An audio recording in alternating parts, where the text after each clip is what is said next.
ऋषभ देशद्रोही नहीं है। पहले मैंने भी उन्हें गलत समझा, पर अब तू भी उन्हें गलत समझ रही है। वो तेरे पापा है प्रार्थना।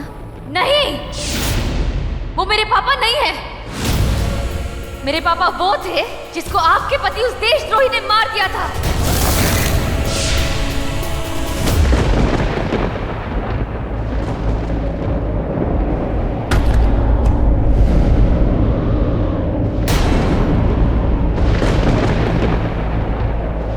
जाओ जाओ, दरवाजे और खिड़की बंद कर दो, जल्दी जाओ।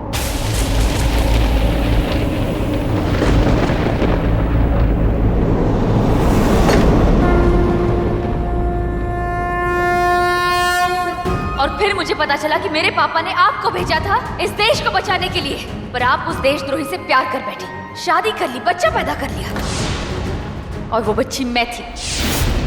बस मुझे ये पता नहीं कि मैं कैसे आपके पास से मेरे पापा के पास चली गई, पर अच्छा ही हुआ जो मैं अपने पापा के पास चली गई। वो एक बहुत अच्छे इंसान थे। उन्होंने मुझे बहुत प्यार दिया, बहुत अच्छे संस्कार दिए, और एक अकेले नहीं पूरा परिवार बन के पाला है मुझे। शायद यही किस्मत में लिखा था कि मुझे ही शक्तियाँ मिलनी थी, मुझे ही शेषनागिन बनना था, क्योंकि अगर मैं शेषनागिन नहीं बनती तो मेरे पास आपके पति, मेरे पापा के कातिलों को मारने की शक्तियाँ नहीं होती। मेरे पति ने तेरे पापा को नहीं मारा है प्रार्थना, नहीं मारा है।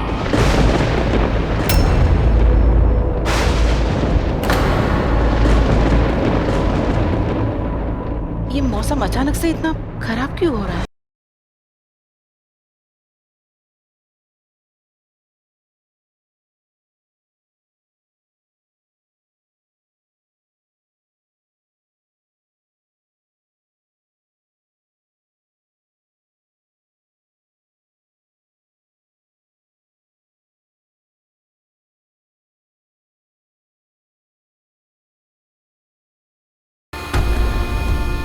ये आपका प्यार बोल रहा है। आप प्यार में भटक गई है, बाकी सबसे तो बदला ले लिया, पर उस आदमी को छोड़ दिया। और देख लीजिए, आज 20 साल बाद भी वो फिर से हमारे देश को बर्बाद कर रहा है। अब क्या करेंगी आप? मैं पता करने पे आई तो मुझे ये सब पता चला कि मेरे पापा, जो एक प्रोफेसर थे, अपने देश को बचाना चाहते थे, इसलिए उन्होंने शेषनागिन को आमंत्रित किया भारत को उस महामारी से बचाने के लिए, और आपको उस घर में भेजा क्योंकि उन्हें लगता था कि इस घर में एक देशद्रोही है। और आपने क्या किया? इस घर में बदला लेने आई थी आप, और इस घर में अपना घर बसा लिया। प्रार्थना, कितनी बार कहूं मैं तुझे? मुझे पता चल गया था कि ऋषभ देशद्रोही नहीं है वो। 20 साल बाद मेरे पापा की मौत उसी आदमी की आंखों के सामने हुई है, और वो देशद्रोही नहीं है। सारे सबूत उनकी तरफ उंगली उठा रहे हैं, और वो देशद्रोही नहीं है। आपकी आंखों में उनके प्यार की पट्टी बंधी हुई है, तो वो देशद्रोही नहीं है।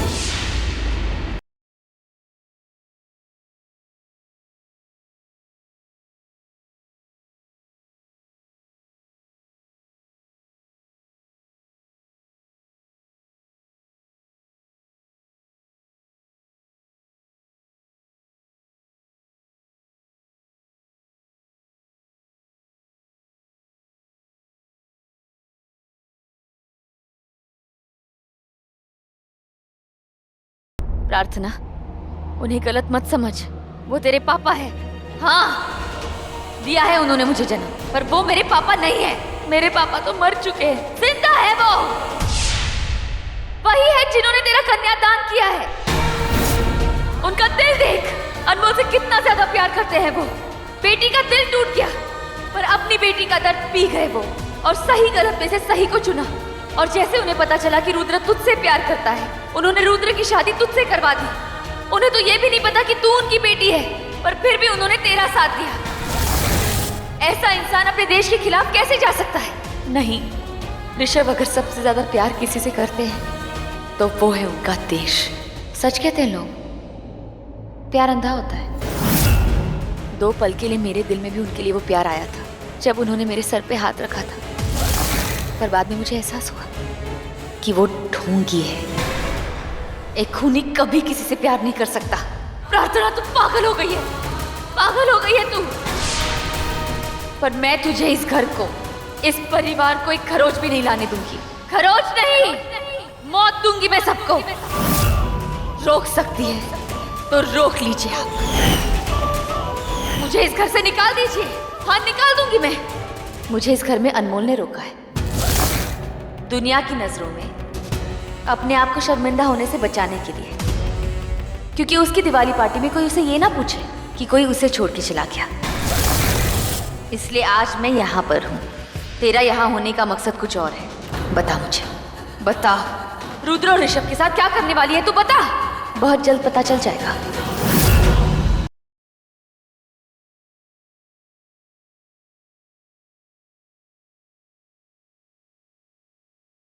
क्या आपने सबसे ज्यादा जिसे प्यार किया उसे अपनी बाहों में मरते हुए देखा है?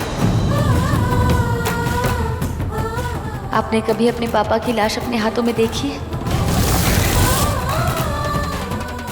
देखा है मैंने। तो फिर आप मेरा दर्द कैसे नहीं समझ रही?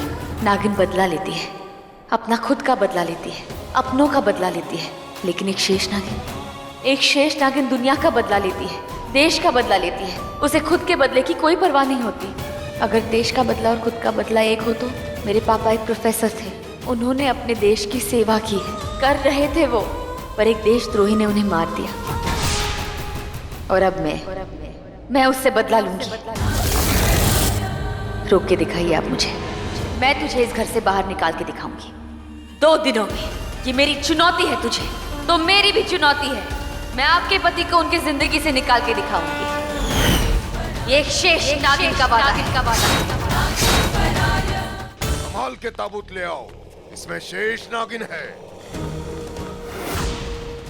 शेष नागिन तो प्रथा, लेकिन अगर प्रथा घर पे तो इसमें कौन है?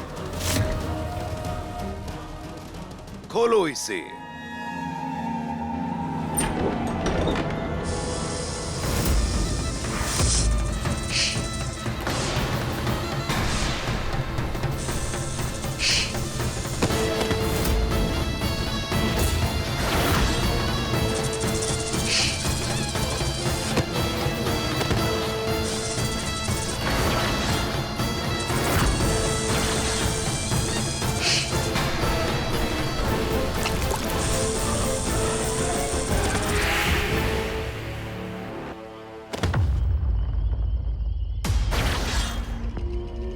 मूर्छावटी औषधि की वजह से तू पहले से ही कमजोर हो गई थी नागिन, और अब इस सर्पगंधा के पानी के असर से तू इंसानी रूप में आ गई। तेरी तो सारी शक्तियां कमजोर हो गई नागिन। अब कैसे मारेगी तू मुझे? बांधो इसे, चांद निकल आया है।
दिख गया दिव्य द्वार।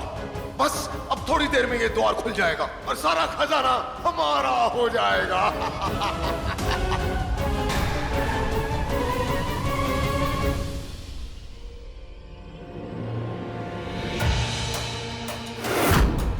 ये नागिन कौन है?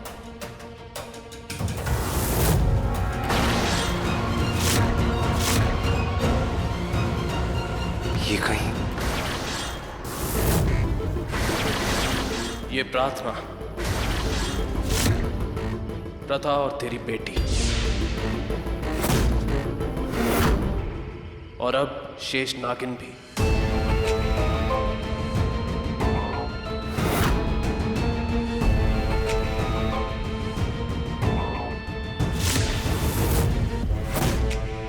रंजीत रायचंद, तुम एक देशद्रोही हो।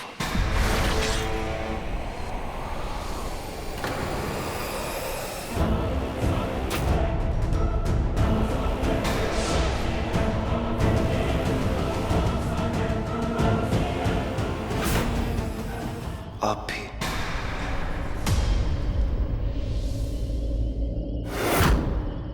प्रार्थना,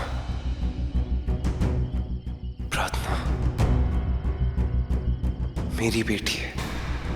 हाँ, ये प्रार्थना तेरी बेटी ही है।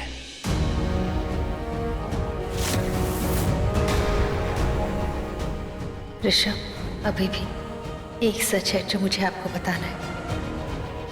ऋषभ, प्रार्थना हमारी। जस्ट अ सेक।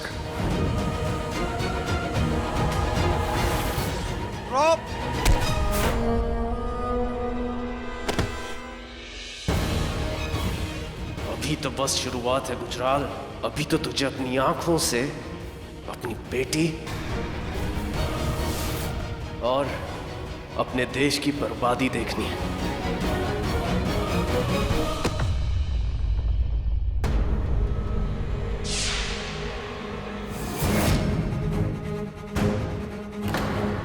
ये तुम दोनों क्या कर रहे हो?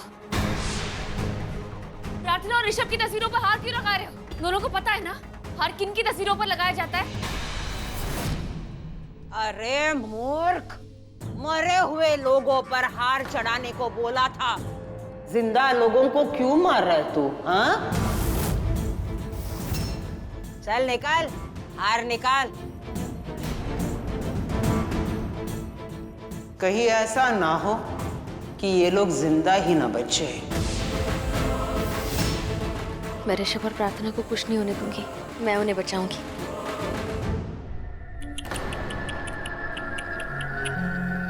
दो फूल एक माली। दोनों मरेंगे। बोले पाताली दे ताले।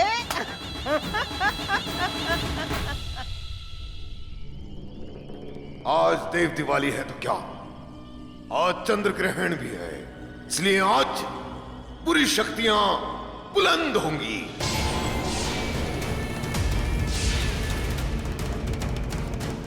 चंद्र ग्रहण शुरू होने को है। ए कालयुग के गुरु, शुरू कर अपना जप तप, पढ़ने दे चंद्र ग्रहण की काली छाया शेष नागिन पर।